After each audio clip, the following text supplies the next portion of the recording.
Fire Emblem. Engage. Welcome back, everyone. Thanks for joining me once again on this Fire Emblem Engage Pacifist playthrough. In Chapter 16, we have full control of Emblem Corrin, who will be an absolute cornerstone of the next few clears. We have given her to Ivy so that we can freely apply the Dreadful Aura skill from 3 range. Alear has inherited mentorship, and we want to make effective use of its experience boost to adjacent allies.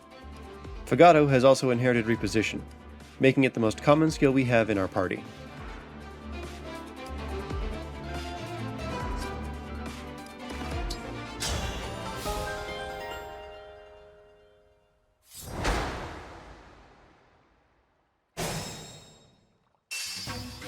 No mistakes. Dreadful Aura is an incredible skill. When you engage with Corrin and have it active, any enemy you attack becomes frozen in place, along with all adjacent enemies. You don't even need to hit your attack, it just works. I love it. It synergizes well with Thunder, which cannot double and is hard to counterattack. The choice is yours. We will frequently have Seedall dance for Ivy, so that she can freeze 2 enemy groups in a single turn, massively simplifying our advance. This map is infamous for its shifting tides, which impede the movement of non-flyers when the water rises. Fortunately, our trajectory takes us south and then west, so we start moving across mostly normal terrain. This route is chosen because we don't want to deal with the corrupted worm along the center path. I am full of vigor. The enemies are also inconvenient clumps for Dreadful Aura. I am prepared. Goldmary and Rosado have joined our squad. They both have respectable base stats and 1800 SP, so while they won't be taking center stage, we will give them important jobs. Diamant and Alear are using Obstruct to activate Canter, as usual. Rosado will follow as quickly as he can.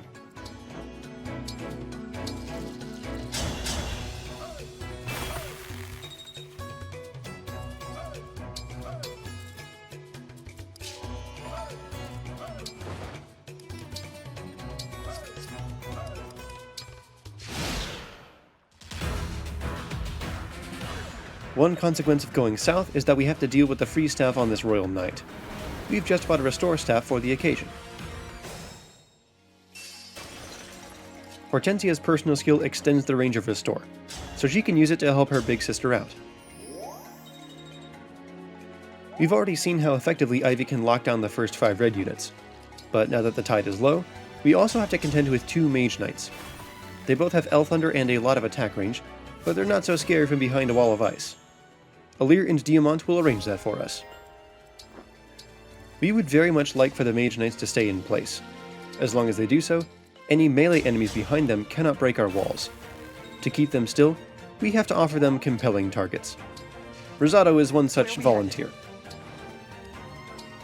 So far this turn, we have only moved flying units. Soon we'll begin to bring down the vertically challenged. The tide will remain low for this turn and the next, so we want to make the most of the agreeable terrain. As a reminder, we have to defeat Mavier and Marnie on this map. Mavier is 18 spaces due west from the Royal Knight, and Marnie is 6 spaces north of him. Just like we did in Chapter 13, we're going to persuade them to approach us using an Astrostorm. Zelkov returns to make this a reality. He just needs a little help getting in range, and thankfully we can now do that with Reposition rather than Warp.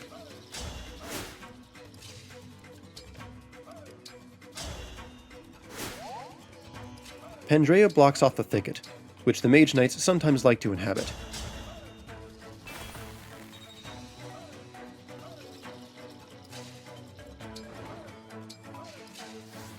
Alright, Zelkov.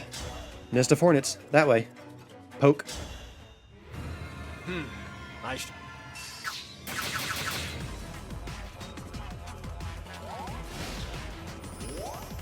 The Mage Knight on the right will target Rosado, because he can get chain attacked by a lance fighter. He also has the lowest resistance of the 4 available targets. Alear and Diamant now tie at 14 res, so Diamant has the Lucina engraved Slim Sword to make sure his avoid breaks the tie. The left Mage Knight can't go into the thicket to attack Alear, so he has no incentive to move anywhere. Which is good, since the ice block covering that tile didn't last long enough to matter.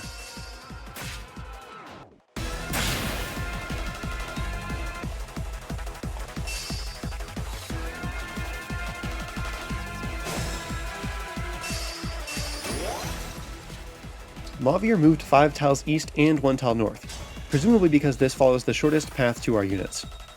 If we're not careful with our turn 2 formation, he can choose to move just the 5 tiles east. This makes it very difficult to lure him out without also baiting the nearby thieves. In testing, I found that they could move before Mavier and occupy his only attacking square. Ivy shocks this Royal Knight into stillness for the 3rd time. The passive healing she gets from the fort, along with her decent resistance, makes her a very convenient target. Hanging on. Rosado just soaked up a lot of enemy aggression. Hortensia can help him escape from the hot zone. He already baited the Mage Knight on the right, so now Rosado will wait in range of the one on the left. If he had dodged any hits earlier, he would not drink his elixir here. Ivy is getting refreshed, and she will appreciate a physic target while she prepares to receive Mavier. Bolganun is too heavy to double with, but thanks to Zelkov's 10 chip damage, Elfire will do the trick. Alear will increase that damage with her personal skill, but not Alphonse. We want Sharina on her instead. By moving to this position, Pandreo draws aggro from the Royal Knight. This means she will no longer attempt to freeze anyone. Kagetsu uses Great Ether because he can. The amount of experience he will earn from it is small, but it's better than nothing. Fagata will protect his allies from harm with Bonded Shield. And by allies I mean Tusharon.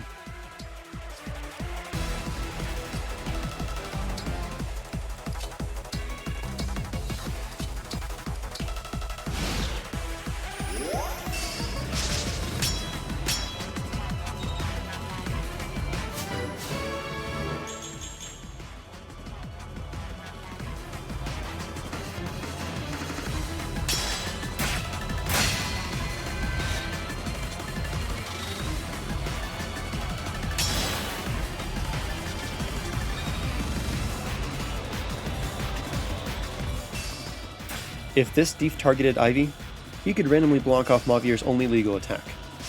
But he prefers to move straight at Diamant, even though I didn't unequip his sword.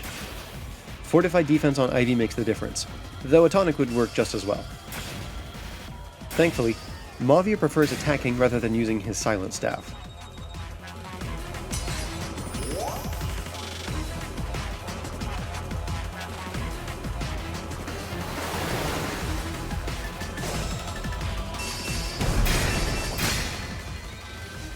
I haven't even talked about Emblem Erica yet.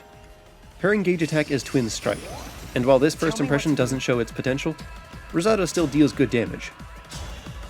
No mercy for mutineers.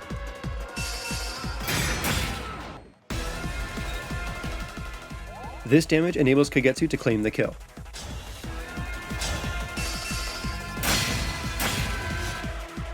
I withdraw for now. Yeah, you withdraw, we get it already. Move! With Mavier down, there is now a lane open to Marnie. She still has the Hurricane Axe like in Chapter 14, so her only meaningful upgrade is the Revival Stone she now carries. Ivy will have to fight her on both faces of this turn. I don't know why I thought so hard about who to fracture here, since it makes no difference. This is just for the staff EXP.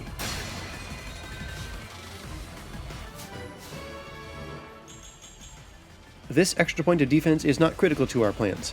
However, we do need to have enough total defense to negate the 19 attack of the nearby Martial Master. He will attempt to break Ivy before Marnie moves, and if he succeeds, everything falls apart. Speaking of break, that's what Pandreo is inviting by staying in this area.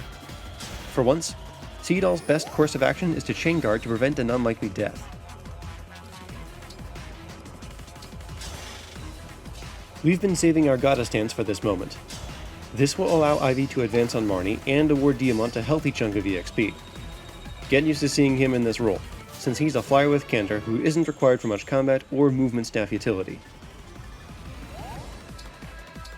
Alear positions herself to apply mentorship to Ivy, who has the whole team on her back. Bolganun's weight prevents her from doubling and killing the Martial Master, even with Grasping Void, so it allows us to blast Marnie with impunity.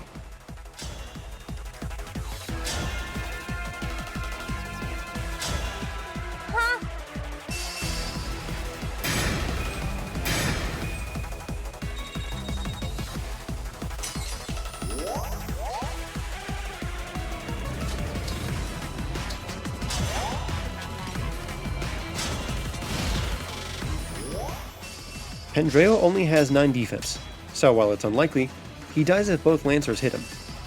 The Chain Guard makes this a non-issue. I don't know what makes an enemy move before a boss, but thankfully, the Martial Master is the last one to do so.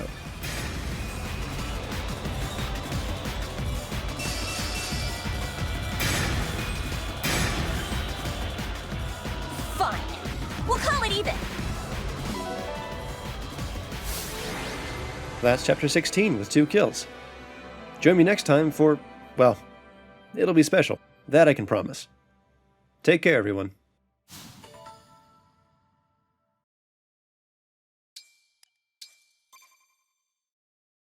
Oh.